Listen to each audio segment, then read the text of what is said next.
All right, welcome to this explainer.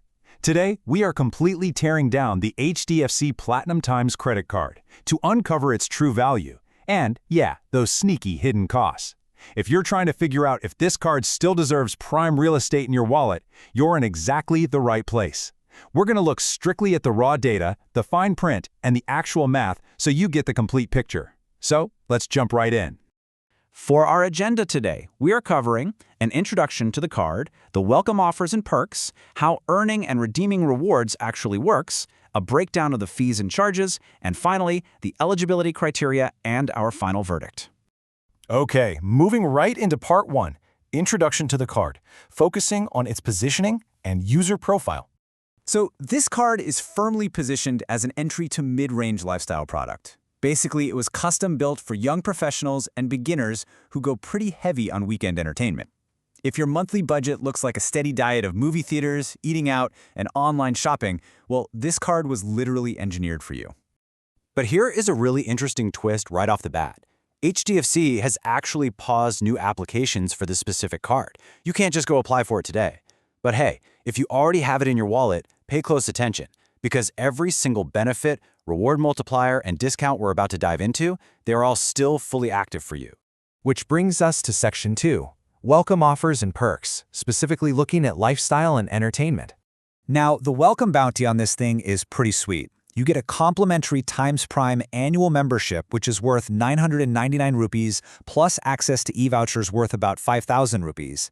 And to unlock this, you literally just need to make 3 transactions within a calendar quarter. It's an incredibly low barrier to entry for a really solid immediate return.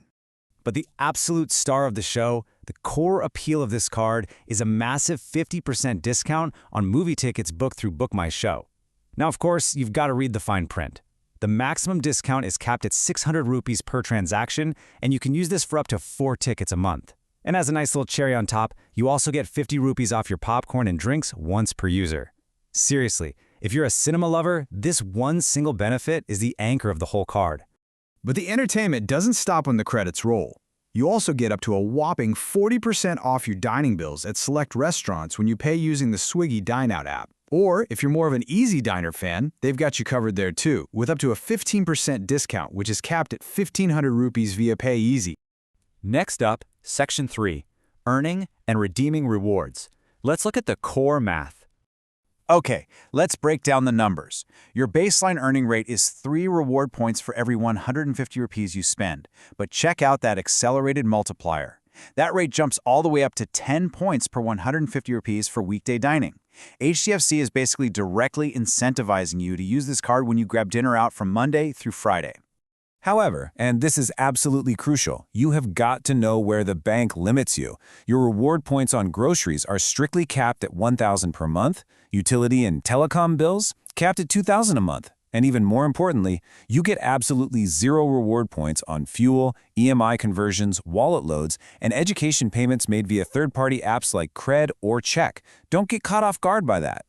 Now when it's finally time to cash in those points, here are the rules of the game.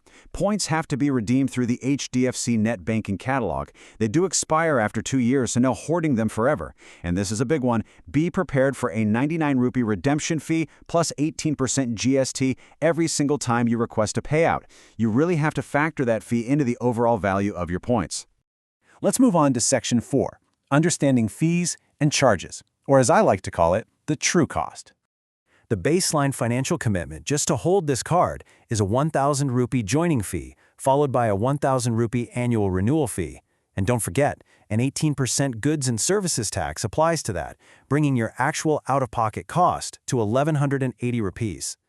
But the good news? You don't necessarily have to pay that. To completely wipe out that 1,000 rupee annual fee, you just need to hit the waiver target of 2.5 lakhs spent in the previous year. Breaking that down, you're looking at putting an average of about 21,000 rupees a month on this card to break even and make it essentially free. Now, let's decode a crucial financial term you're going to see in the fine print, revolving credit. Simply put, this just means carrying a balance from one month to the next instead of paying your credit card bill off completely. If you do this with the Platinum Times card, you're going to get hit with a severe 3.6% monthly interest rate on whatever balance is left.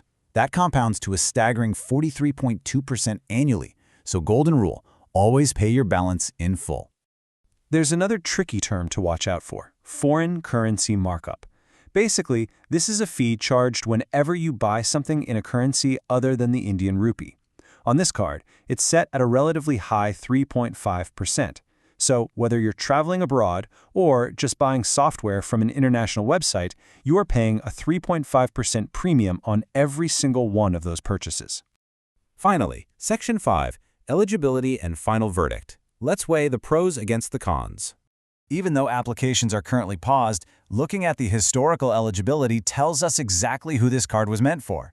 The baseline was super accessible. It required a minimum income of just 4.2 lakhs annually if you're salaried and 6 lakhs annually if you're self-employed. It was definitely positioned to be an easy-to-get lifestyle card. So, weighing all the facts, the big picture becomes pretty clear. On the plus side, that phenomenal 50% movie discount and up to 40% dining discounts offer massive real-world value for a card with such a low fee. But you have got to balance that against the headaches on the other side. A 99 rupee fee just to use the reward points you already earned, a high 4x markup, and those really strict limits on everyday things like groceries and utilities. Which ultimately leaves us with this final, provocative question to help you decide if it deserves to stay in your wallet. Do your weekend entertainment savings consistently outshine the strict rules and redemption fees attached to this card? Honestly, if you're hitting the cinema every single weekend, the math probably works in your favor. If not, it might be time to start exploring other options. Thanks so much for joining me on this explainer, and keep learning.